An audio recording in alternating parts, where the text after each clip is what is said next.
हिंदी माध्यम के सभी प्यारे छात्रों का एक बार फिर से स्वागत है। और आज का टॉपिक है गुणनखंड निकालना। ये क्यों जरूरी है? क्योंकि इसी की सहायता से हम एलसीएम और एचसीएफ निकालना सीख पाएंगे। इसलिए ये बहुत इंपॉर्टेंट होता है, क्योंकि जब हम उदाहरण करेंगे और प्रश्नावली के सवाल करेंगे तो गुणनखंड निकालना यदि नहीं बनता है तो हम एलसीएम ही नहीं निकाल पाएंगे, ना एचसीएफ निकाल पाएंगे। तो बहुत अच्छे से आज का टॉपिक समझना है, और जिस क्रम में मैं करवा रहा हूं उसी क्रम में आप नोटबुक में लिखते जाइएगा, ताकि जब आप रिवीजन करें तो आपको एक ही नजर मारने से पूरा फिर से याद आ जाए सब कुछ। तो शुरुआत करूंगा सरल से कठिन की ओर। पहले सरल गुणनखंड निकालेंगे, फिर कठिन। थोड़ा सा पेशेंस रखना, यदि आप पे कुछ बनता है थोड़ा बहुत इसके बारे में तो धीरज रख के देखना है, क्योंकि पूर्णता को प्राप्त तभी हो सकते हो जब आपके दिमाग में पेशेंस हो, थोड़ा सा धीरज हो। तो कोई भी संख्या है उसका गुणनखंड कैसे निकाल सकते हैं? एक सरल सी संख्या लेते हैं। जैसे आपके सामने एक संख्या ली है 12। बहुत सरल है, जिन पे बनता होगा उनको थोड़ा लग रहा होगा कि बहुत सरल है, लेकिन सरल से कठिन की ओर ही हम मैथ सीख सकते हैं। तो सबसे पहले क्या करना होता है, कोई भी संख्या आपको दी रही जिसका गुणनखंड निकालना है तो हम उसी संख्या के बगल से इस तरीके का एक स्ट्रक्चर बनाते हैं। पहले एक ऐसी लाइन खींचेंगे, खड़ी लाइन, और फिर हम एक आड़ी लाइन खींचते हैं। बिल्कुल जीरो से समझा रहा हूं, बहुत ध्यान से समझना। एक आड़ी लाइन इस तरीके से खींच लेते हैं। उसके बाद जिस भी संख्या का हमें गुणनखंड निकालना होता है वो संख्या हम यहाँ पे लिखते हैं। तो हमने यहाँ पे वो संख्या लिख दी। अब यहाँ पे हमें एक दूसरी संख्या लिखनी होती है जो हम अपने दिमाग से सोचते हैं। तो वो क्या होगा? देखो, गुणनखंड निकालने के लिए कुछ संख्याओं से हम स्टार्ट करते हैं। मतलब कहा जाता है कि कोई भी संख्या का अगर हमें गुणनखंड निकालना है तो सबसे छोटी संख्या 2 से ट्राई करो पहले। जब 2 से भाग नहीं जाता है तो फिर 3 से ट्राई करो, और जब 3 से भाग नहीं जाता है तो फिर 5 से ट्राई करो। ये आपको कुछ संख्याओं के क्रम याद रख लेने हैं कि सबसे पहले हमें 2 से भाग देने की कोशिश करना है 12 में। अगर 2 से भाग चला गया तो अच्छी बात है। अगर 2 से भाग मान लीजिए उस संख्या में नहीं गया, कोई दूसरी संख्या है, तो फिर किससे ट्राई करना है? 3 से। नियम यही कहता है। अगर मान लीजिए कि 3 से भी भाग नहीं गया तो फिर किससे देना है? 5 से। इसके बाद ये क्रम चलता जाएगा। फिर आप 7 से ट्राई करेंगे। 7 से भी नहीं जा रहा है तो फिर 11 से आपको ट्राई करना है, और 11 से भी नहीं जा रहा है तो फिर आप 13 से कर सकते हो। फिर 13 से भी नहीं गया तो 17 से कर सकते हो, और 17 से भी नहीं गया तो फिर क्या करोगे? 19 से ट्राई करोगे, और 19 से भी नहीं गया तो 23 से, और इस तरीके से इतने में आपका भाग चला जाएगा। ठीक है? तो ये जो है, इसके आगे भी संख्याएं होती हैं, बट 10th लेवल पे इतना ही आपके लिए पर्याप्त होगा। तो सबसे पहले नियम के अनुसार चलना है। सबसे पहले 2 से भाग करने की कोशिश करना है इस 12 में। चलिए, तो 2 से भाग कर देंगे तो 2 की टेबल पढ़ना है। 2 की दूनिया, 2 एकम 2, 2 दूनी 4, 2 तिया 6, 2 चौके 8, 2 पंचे 10, और 2 छः 12। कितने बार में गया? 6 बार में गया। जितनी बार में भाग जाता है वो संख्या हम नीचे लिखेंगे, फिर हम 2 से ट्राई करेंगे, क्योंकि हमारा नियम यही कहता है कि कोई भी संख्या सामने हो नियम से चलो। फिर से 2 से भाग करेंगे। अगर 2 से इसमें नहीं गया तो फिर आगे बढ़ेंगे 3 से। अगर 2 से भाग जाता ही जा रहा है तो 2 से ही करिएगा। तो फिर से हम 2 से ही भाग करेंगे। तो 2 तिया 6 है ना। अब आ गया 2 का, हमने टेबल पढ़ा, 2 की दुनिया पढ़ी, तो 3 बार में 6 आता है। 2 तिया 6, तो 2 का 6 में भाग 3 बार गया। अब देखो, अब यहां से अगर हम 2 से ट्राई करेंगे तो नहीं जाएगा, क्योंकि 3 जो है 2 की टेबल में 3 नहीं आता है। तो फिर कितने से करेंगे? 3 से ही कर देंगे। तो 3 एकम 3, एक बार चला गया। जैसे ही नीचे यहाँ पे 1 आया, समझ जाइए कि गुणनखंड विधि समाप्त हो चुकी है। उस संख्या के इतने ही गुणनखंड आ सकते हैं, क्योंकि नीचे क्या आ गया? 1। अब 1 का भाग नहीं करना। ठीक है?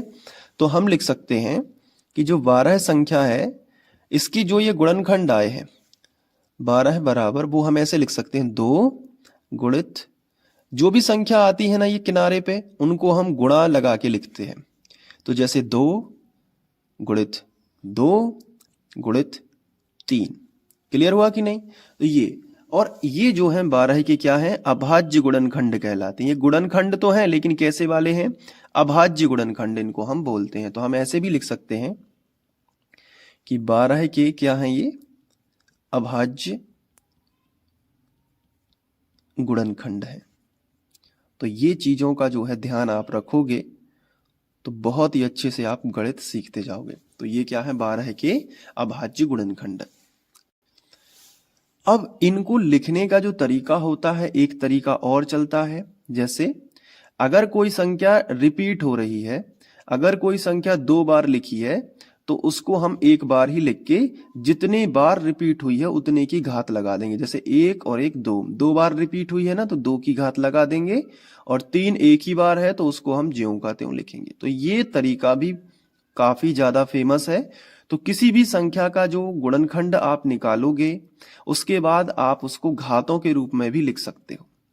जैसे अब एक दूसरा एग्जाम्पल आपके सामने लेता हूं और आपको प्रैक्टिस करनी है यहीं अभी वीडियो को पॉज करके। कैसी प्रैक्टिस करोगे, मैं आपके सामने एक संख्या दे रहा हूं 18।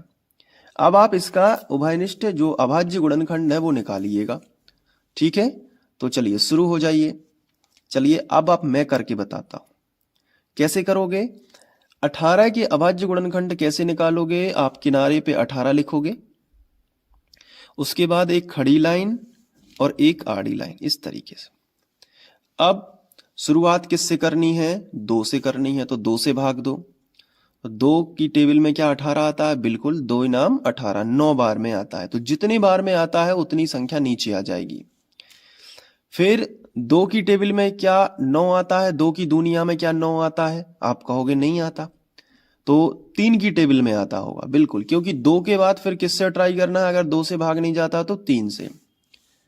तो 3 से ट्राई कर लेते हैं, क्योंकि 2 की टेबल पड़ी, 2 एकम 2, 2 दूनी 4, 2 तिया 6, 2 चौके 8 और 2 पंचे सीधा 10 होता है। 9 तो आया नहीं, तो अब 3 से करा यहाँ पे, तो 3 तिरका 9, 3 बार में 9 आता है, 3 तिरका 9। क्लियर हुआ कि नहीं। फिर 3 से फिर हमने भाग कर दिया, क्योंकि 3 ही लिखा है तो उसी संख्या से हो जाएगा, 3 एकम 3। तो 18 के जो गुणनखंड आए होंगे वो आए होंगे 2 गुणित 3 गुणित 3। तो हम यहां पे लिखेंगे 2 गुणित 3 गुणित 3। तो ये 18 के गुणनखंड होंगे। इनको घातों के रूप में मैंने कैसे बताया है कि जो संख्या रिपीट हो रही, देखो 3 2 जगह है ना, तो हमने 2 तो लिखा, लेकिन 3 जो रिपीट हो रही है उसको हम 2 की घात लगा के इस तरीके से लिख सकते हैं। तो 18 के जो अभाज्य गुणनखंड होंगे वो होंगे 2 गुणित 3 के ऊपर 2 की घात। तो ये हो गया 18 का। आई होप आप पे बन गया होगा। अगर नहीं भी बना है तो कोई टेंशन नहीं लेनी है, आगे आप पे धीरे धीरे बनने लगेगा। जैसे तीसरी संख्या में आपके सामने ले रहा हूं 24। थोड़ा सा कठिन कर दिया है 24, उतना भी नहीं है, बस कोशिश करिएगा 24 के निकालने की। वीडियो को रोक लीजिएगा। चलिए अब मैं बता देता हूं, देखो कैसे करोगे।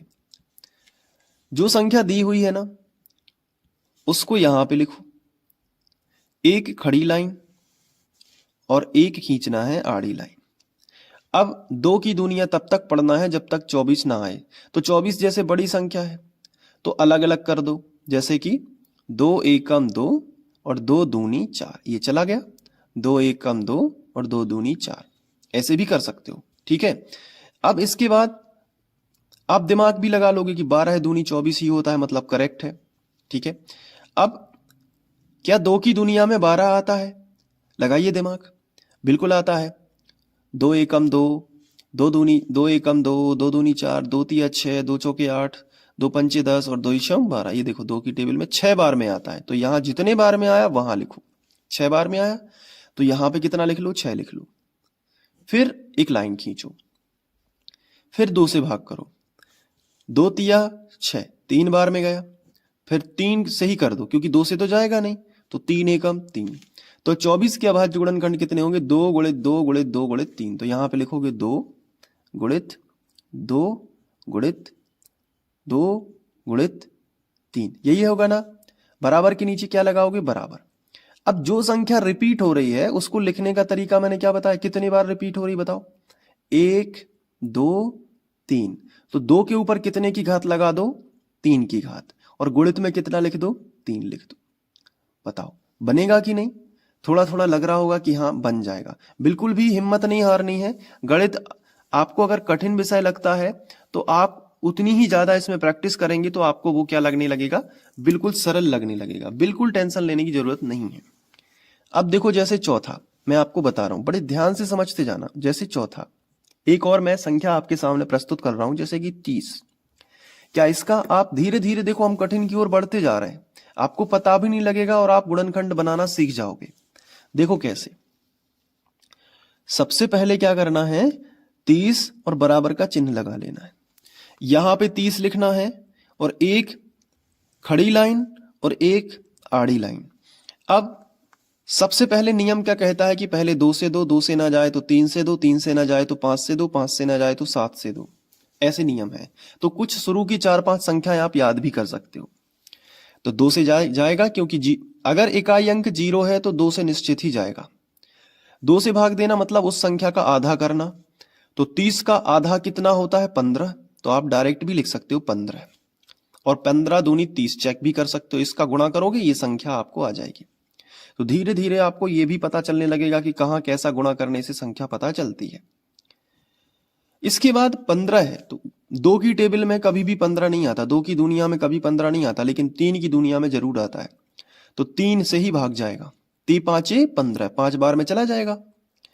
अब 3 की टेबल पे 5 नहीं आता, तो दोबारा से 3 से देने से कोई फायदा नहीं है। अब कितने से दे दो, 5 से ही दे दो। तो 5 एकम 5। तो 30 के गुणनखंड आएंगे 2 गुणित 3 गुणित 5, 2 गुणित 3 गुणित 5। अब ये बताइए क्या इसमें कोई संख्या रिपीट हो रही है, नहीं हो रही है, तो यही अभाज्य गुणनखंड होंगे। आप ऐसे ही लिखे रहने दोगे, ठीक है। इसके बाद अब हम एक एग्जाम्पल आपके सामने और ले रहे हैं। प्रैक्टिस करते जाना है, वीडियो को पॉज कर करके देखो, साथ में ही सीखते जाना। ऐसा समझो कि कोई बड़ा भाई है आपका जो आपको समझा रहा है आपके पास बैठ के। बस फर्क इतना है मोबाइल स्क्रीन का, स्क्रीन पे देखते जाओ, डेली रोज कम से कम 1 से 1.5 घंटे गणित करोगे, निश्चित सीख जाओगे। इसके बाद 5वीं जो संख्या है वो है 40। इसको ट्राई करना है, वीडियो को पॉज करके करो ट्राई, पूरी ईमानदारी से ट्राई करते रहना। तो सबसे पहले क्या होगा, आप 40 ज्यों का त्यों लिखोगे। इसके बाद मैं यहां पे 40 लिख लेता हूं, एक खड़ी लाइन और एक आड़ी लाइन। मैंने क्या बताया, एक ट्रिक बताई है आपको कि अगर इकाई अंक 0 है तो 2 से तो 100% भाग जाएगा। अगर इकाई अंक 0 है, अगर इकाई में 0 है, ध्यान रखना, तो 2 से भाग जाएगा, बिना सोचे आप 2 से ट्राई करिएगा। और 2 से भाग देना मतलब उस संख्या का आधा करना। तो 40 का आधा कितना होता है, 20। दूसरा तरीका बता देता हूं कि जैसे आप बड़ी संख्या अगर आप देख रहे हैं तो 1 में भाग दीजिए। 4 में 2 दूनी 4, 2 बार चला गया 4 से, 0 ज्यों का त्यों, ठीक है। 0 में भाग नहीं करते, 0 ज्यों का त्यों लगाते हैं। फिर से आप देखिए, इकाई अंक क्या है, 0 है 20 में, तो फिर से 2 से चला जाएगा और 20 का आधा करिए, क्योंकि 2 से भाग करना मतलब उस संख्या का आधा करना, आधा करते जाइए, 10 आ जाएगा। फिर 0 है इकाई अंक, 100% 2 से जाएगा, उस संख्या का आधा करिए, 10 का आधा कितना होता है, 5। या फिर 2 पंचे 10, 5 बार भाग चला गया। कोई भी तरीका अपनाइए, बस ये सिंपल छोटी छोटी सी बारीकियां हैं जिससे आपकी गणित करने की स्पीड बढ़ेगी। मतलब 2 का भाग करना मतलब आधा करना, तो भाग जो बच्चे कुछ बच्चे भाग करते रहेंगे, आप सीधा आधा कर दोगे। अब देखिए यहाँ पे 5 है, तो 5 से 5 का ही जाता है, ध्यान रखिएगा, 5 में 5 का ही जाएगा, 5 एकम 5। तो 40 के बराबर क्या आ गया, 2 गुणित 2 गुणित 2 गुणित 5। तो आप यहां पे लिखिएगा 2 गुणित 2 गुणित 2 गुणित 5, इस तरीके से लिखना है। अब आप हमें ये बताइएगा कि कोई संख्या क्या रिपीट हो रही है, तो आप कहोगे जी सर 2 3 बार है, तो 2 के ऊपर कितने की घात लगा देना है, 3 की घात लगा देना है, और यहां पे कितना लिखना है, 5। और यही आपके 40 के अभाज्य गुणनखंड आ जाएंगे। थोड़ा थोड़ा तो समझ में आ रहा होगा। अब 40 का आ गया तो फिर आपको 50 का भी आ जाएगा। तो अब आपको करना है 50 का। कैसे करोगे, बहुत ही सिंपल है। सबसे पहले 50 लिखा, फिर बराबर लगा दिया, यहां पे हम 50 लिखेंगे और एक खड़ी लाइन और एक आड़ी लाइन। क्लियर है। अब मैंने आपको क्या बताया है कि जब इकाई अंक 0 है तो निश्चित ही 2 से जाएगा, तो 2 से कर दो और 50 के आधे कर दो, क्योंकि 2 से भाग करना मतलब उस संख्या का आधा करना। 50 के आधे कितने होते हैं, 25, सीधा बिल्कुल। इसके बाद इकाई अंक अगर 5 आ जाए, ध्यान रखना, अगर इकाई अंक 5 है, इकाई अंक क्या है, 5 है, तो सीधा 5 से करना है भाग। हमेशा याद रखना, अगर इकाई अंक 5 है तो आप 5 से भी कर सकते हो। और एक चीज और मैं बता दूं, कहीं कहीं 3 से भी चला जाता है। तो जब भी किसी संख्या में इकाई अंक 5 है तो सोच लेना कि पहले ट्राई करना 3 से और उसके बाद ट्राई करना 5 से, क्योंकि 2 से तो जाएगा नहीं, क्योंकि इकाई अंक क्या है, 5 है, इसलिए। ठीक है, तो हमने 3 से ट्राई करा तो नहीं गया, 25 में पचम 25 5 बार चला गया। ठीक है, तो 25 5 का हम टेबल पढ़ेंगे, जब तक 25 ना आए तो 5 बार में आ गया, पचम 25। फिर 5 से करो, 5 एकम 5, क्योंकि 5 ही है तो 5 से ही जाएगा। तो अब देखो क्या आ गया, 2 गुणित 5 गुणित 5। समझ में आ रहा है ना। अब इसको देखो कैसे करोगे, 2 लिखा है तो 2 लिखा रहने दो, 5 2 बार रिपीट हो रहा है तो गुणा में हम क्या लिखेंगे, 5 के ऊपर 2 की घात, और यही आपका 50 का अभाज्य गुणनखंड जो है वो आ जाएगा। समझ पा रहे हो ना बातों को। ठीक है, अब बारी आती है आपकी एक सवाल और लेने की। तो 7वां सवाल मैं आपके सामने ले रहा हूं, जो कि है 64। अब इसका आप निकाल के बताइएगा, वीडियो को पॉज कर लीजिएगा। ठीक है, अब मैं कर रहा हूं, ये मानते हुए कि आपने प्रैक्टिस कर ली है। चलिए देखो, 64 लिखा, अब 64 बराबर लिखा, यहां पे हमने साइड में लिख लिया 64, एक खड़ी लाइन और एक आड़ी लाइन। इकाई अंक सम संख्या हो, बहुत इंपॉर्टेंट रूल है। कोई भी संख्या लिखी है, देखिए मैं रफ में समझा देता हूं, कोई भी संख्या लिखी है, अगर उसका इकाई अंक 0 है तो 2 से भाग चला जाएगा। अगर उसका इकाई अंक कोई सम संख्या है, जैसे 2 4 6 जिनमें 2 का भाग जाता है, तो अगर कोई इकाई अंक सम संख्या है, जैसे 2 4 6 8 सम संख्या है तो आपने पढ़ी होगी, 2 4 6 8 10 जिनमें 2 का भाग पूरी पूरी बार चला जाता है, तो उसमें उस संख्या पूरी संख्या में भी 2 का भाग जाएगा। समझ पा रहे हो ना।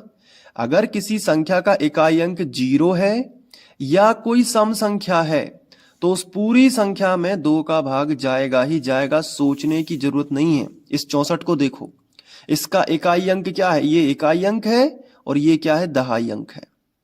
तो इसका इकाई अंक कितना है, 4, जो कि एक सम संख्या है, तो 2 से भाग जाएगा ही जाएगा। और 2 से भाग करना मतलब उस संख्या का आधा करना। तो 64 का आधा कितना होता है बता दो, तो 3 का आधा कर लो, 6 का आधा कितना हो गया, 3, और 4 का आधा कितना हो गया, 2, तो 64 का आधा कितना हो गया, 32। अब फिर से इकाई अंक 2 है, यानी एक सम संख्या है, तो 2 से भाग फिर से जाएगा। और 32 का आधा कितना होता है, तो आप 32 का आधा सोचिएगा 16 होता है। नहीं बनता है तो 32 का 2 में भाग, 32 में 2 से भाग करिएगा, 16 ही आएगा। अब फिर से देखिए, इकाई अंक कितना है, 6 है ना, तो 6 इकाई अंक है और 6 एक सम संख्या है, तो 2 से फिर भाग चला जाएगा, और 16 का आधा कितना होता है, 8। फिर 8 एक क्या है, सम संख्या है, 2 से ही जाएगा, 2 चौके 8। फिर 4 2 से ही जाएगा, 2 दूनी 4, फिर 2 2 से ही जाएगा 1। तो 64 के गुणनखंड है 2 गुणित 2 गुणित 2 गुणित 2 गुणित 2 गुणित 2। कितने बार है, 1 2 3 4 5 6, तो यहां पे लिख दो 2 2 3 4 5 6, 1 2 3 4 5 6, यानी 2 6 बार रिपीट है, तो हम ऐसा भी लिख सकते हैं 2 के ऊपर 6 की घात। तो 64 के अभाज्य गुणनखंड क्या हो जाएंगे, 2 के ऊपर 6 की घात। आया समझ में। इसके बाद अगली संख्या देखना है, बहुत ही अच्छे से देखना है। अगली संख्या है 80। अब इसके अभाज्य गुणनखंड आपको निकालना है। कैसे लिखोगे, सबसे पहले 80 लिख लिया, बराबर का चिन्ह लगा लिया, यहां आ गए साइड में 80 लिखा, एक खड़ी लाइन और एक आड़ी लाइन। इकाई अंक 0 है, 2 से जाएगा, 2 का मतलब 2 से भाग करना मतलब संख्या का आधा कर देना, तो 40 दूनी 80 होता है। फिर इकाई अंक ये 0 है, तो 2 से जाएगा, 20 कर दो, फिर 2 से जाएगा 10 कर दो, फिर 2 से जाएगा 2 पंचे 10 कर दो, 5 से जाएगा 5 एकम 5 कर दो। तो ये वाली स्पीड भी आपकी धीरे धीरे आ जाएगी अगर आप अच्छे से प्रैक्टिस करते जा रहे हो। तो जो 80 है इसको हम लिख सकते हैं 2 गुणित 2 गुणित 2 गुणित 2 गुणित 5। इस तरीके से हमने लिख लिया। गुणित कितना लिख लिया, 5। कितने बार 2 है, 1 2 3 4, तो यहां भी देखो 1 2 3 4 बार 2 है, गुणित कितना हो गया, 5। यानी 2 के ऊपर 1 2 3 4 की घात, 2 के ऊपर कितने की घात लगा देंगे, 4 की घात, और गुणित कितना कर देंगे, 5 कर देंगे। और यही हमारा जो है 80 के अभाज्य गुणनखंड के तौर पे हम लिख सकते हैं। अब इसके बाद कुछ आपके लिए प्रैक्टिस के लिए दे रहा हूं, तो इनको जरूर करिएगा। जैसे कि 120 है, इसको आपको करना है, 210 है, इसकी भी प्रैक्टिस करना है, और 150 है, इसकी भी प्रैक्टिस करना है, और 625, इन सभी के आपको गुणनखंड निकाल के देखना है। ठीक है, इन सभी के गुणनखंड की प्रोसेस आपको करके देखना है, और ये भी चेक करना है कि बन रहा है कि नहीं। ठीक है, आपको ये जो है सवाल में यूज होंगे। 625 में भाग इकाई अंक है 5, तो 5 से ट्राई करना है, 0 है 0, 2 से ट्राई करना है, इतना भी मैंने बता दिया। अब आपको इनको करना है, और इनके जो भी आंसर आएंगे वो नोटबुक में भी लिखते जाना है। तो आज का जो टॉपिक है गुणनखंड निकालना, तो यहाँ पे ये पर्याप्त है। और ये जो टॉपिक है ये हमने यहाँ पे इसलिए देख लिया है ताकि हम एलसीएम निकालना सीखेंगे और एचसीएफ निकालना सीखेंगे, तो आपको कोई भी दिक्कत ना हो। अब इसके बाद हमारा जो टॉपिक आएगा वो एलसीएम का आएगा, फिर आएगा एचसीएफ का, उसके बाद हम लोग उदाहरण और प्रश्नावली पे जंप करेंगे। तो आपको ये बहुत ही सरल लगने वाला है चैप्टर, और बहुत ही बेसिक से हम लोग पढ़ेंगे। अगर आप चाहते हैं कि इसी तरीके से हम क्रम से पढ़ें, तो डिस्क्रिप्शन में प्लेलिस्ट मिल जाएगी, तो उस पर क्लिक करके आप डायरेक्ट प्लेलिस्ट से सब कुछ पढ़ सकते हो। ठीक हो, वीडियो अच्छा लगा हो तो लाइक कर देना। मिलते हैं नेक्स्ट वीडियो लेक्चर में। Thank you.